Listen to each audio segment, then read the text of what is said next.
If you haven't hurt yourself cooking or make your stovetop do this, you haven't cooked. You haven't really cooked, my dear.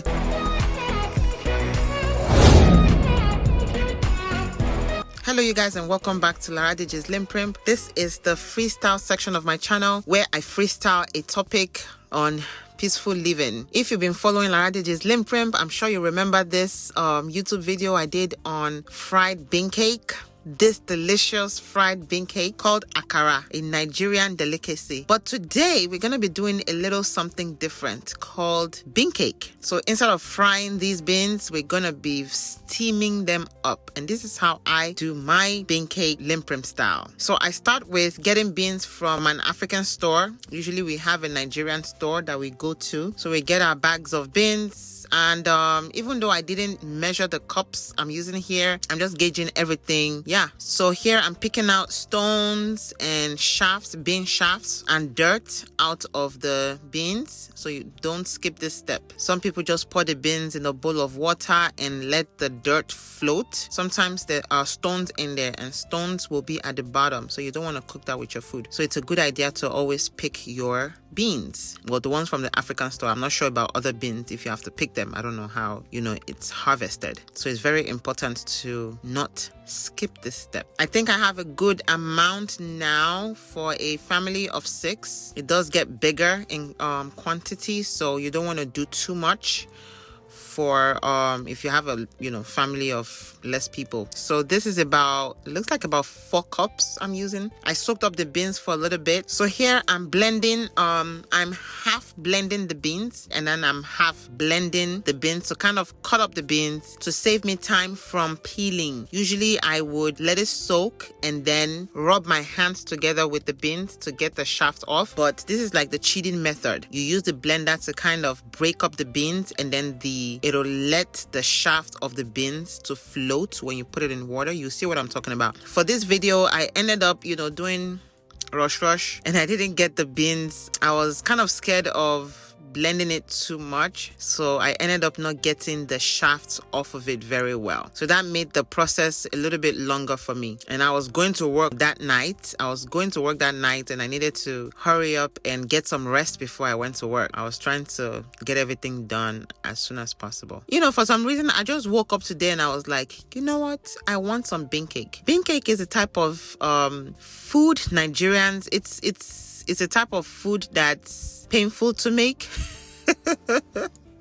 It's painful to make because it just takes so much time. Even with cheating with the blender, it still takes so much time. It's what we call comfort food. If I blended these beans, I'm not blending. If I have blended the beans well, I should have more bean shaft, but I didn't. So now I'm gonna end up doing the longer way to try and get some of these bean shafts off the beans. If you have seen my first video on making fried bean cake, you'd realize I have 5 stages to making this type of food, this Nigerian comfort food.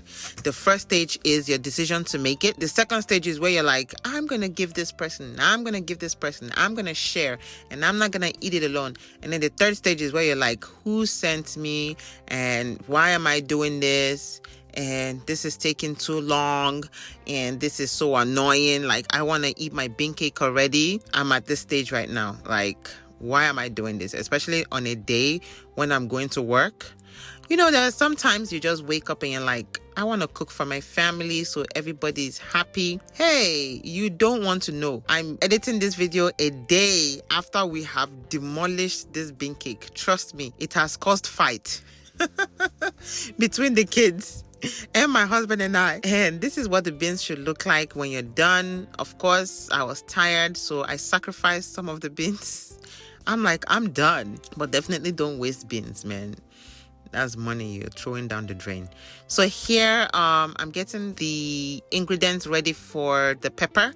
For this video, I'm using 2 bell peppers, 2 big bell peppers, and 3 Scotch bonnets, and a big onion. All right, so I'm washing the red peppers. That's my big onion. So I'm getting those ready. I'm very extra careful around that knife now. All right, so I'm washing my scotch bonnet. I've taken off the stalk, I've taken off the seeds, and I'm just putting it all in there and blending it all up. I'm trying not to use too much water. Actually, for the fried bean cake recipe, you don't want to put too much water.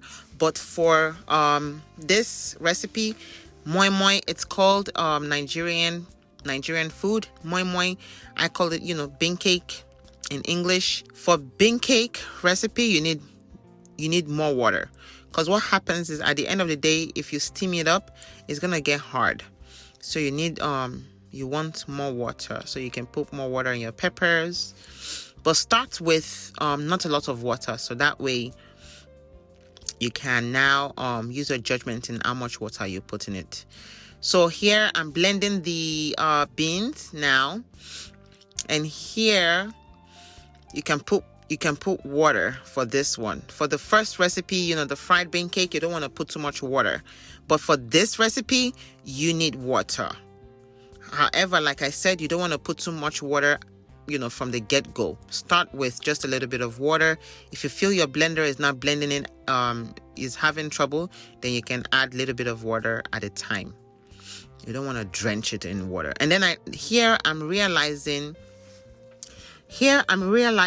that the blade of my blender might be dull, because now I've used it to crack the beans to make it easier to peel off. So I have this sharpener. I'm gonna put it on the windowsill very soon. I have this knife sharpener that I bought on Amazon. I can't remember how much it is. It's less than $10. So I got that from Amazon, and I use it to sharpen my knives and my utensils, and I love it so much. It's so cheap. I'm like, thank God that we have something like that on Amazon that I was able to get, and I use that for my blade. Once in a while I use it to I use it to blend something with ice and leaves, so that dulls the blade. So once I use it to sharpen the blender's blade, it cuts like butter. So here I'm just finishing up my bean mixture. This blender, I believe, blends at a speed of 1500 watts. I'm not sure. So it's a Ninja Bullet blender, so it's very, very, very, very, very effective. So there I am. I'm putting a little bits of water to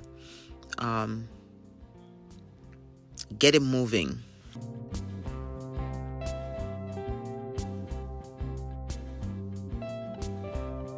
So as I'm putting the water, I'm getting scared a little bit, like, oh my gosh, I don't want it to be runny. But at the end of the day, I realized I should have even put more water. All right, so this is the paste, the bean paste with the peppers. So actually I forgot to film the part where I put in my stock cubes.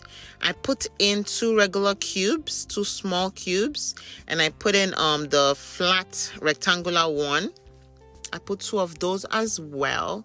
So, and I put I want to say half a cup of oil, or less. You can put half a cup of oil or less, and salt. You want to mix that all up and taste it. Whatever tastes, if you're satisfied with the taste when you're mixing, then it should come out good. If you feel it needs salt, add salt. If you feel you need stock cubes, add stock cubes. But do it, start small. You don't want to put too much, because you can't take it out once it's in there. So you want to start small. What I did was use hot water to kind of melt everything first, or like warm water, not hot water, warm water to melt the ingredient, and then you pour it in and mix it in. Other recipes add more ingredients. Some people put crayfish, some people put prawns, some people put boiled eggs that's been sliced, some people put what else? Just you can put anything you want in there that's gonna make it taste good. All right, so here I bought this on Amazon a while ago, and I've never used it. I loved it because it's heat resistant. It resists heat. So it's the type of material that's not going to melt. So I said, you know what? I've had this thing for almost a year or more, and I've never really used it. So of course I was like, you know what?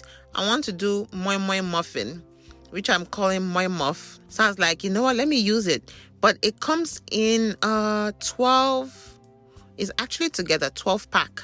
I had to cut it. I cut it in half to fit my pot. There are so many ways you can steam up your MoiMoi, your bean cake. So I decided, you know what, let me just try this method, just so it doesn't look like everyday regular MOIMUFF that we usually do. So I wanted to do MOIMUFF. I was having trouble to put this last one in, so I had to take out some of the mixture and then put it in. So what you want to do is put your mixtures in, and then you cover it up with some plastic bags, cover it up with foil to prevent the steam from escaping. The steam is what cooks it. So there's water on the bottom. You don't put the mixture directly in water. You want that to be above the water. That's why you saw that foil on the bottom. So the food is laying on top of the foil. The water is on the bottom. As the water boils, the steam is what cooks the food. We have been fighting over this food. It's almost done. And I'm like, I should have made more, but no, what I had was very good. Just a bowl full. You can fold the foil. You can fold foils to make a container, and you can put your MOIMUFF mixture in it, and then you seal it up and you just lay it on top of the foil. That's another good way of doing it. I just wanted something different to look presentable. That's why I decided to use the muffin containers. So I hope you've enjoyed this episode. Thank you for watching. This is what it looks like at the end of the day. So here is MOIMUFF LinPRinP style. I hope you enjoy your day. Thank you very much. And at the end of the day, to rest in peace, we all need to be living in peace. Stay blessed. Bye-bye. You'll see me in my next one. You see me in my next one. See me in my next one.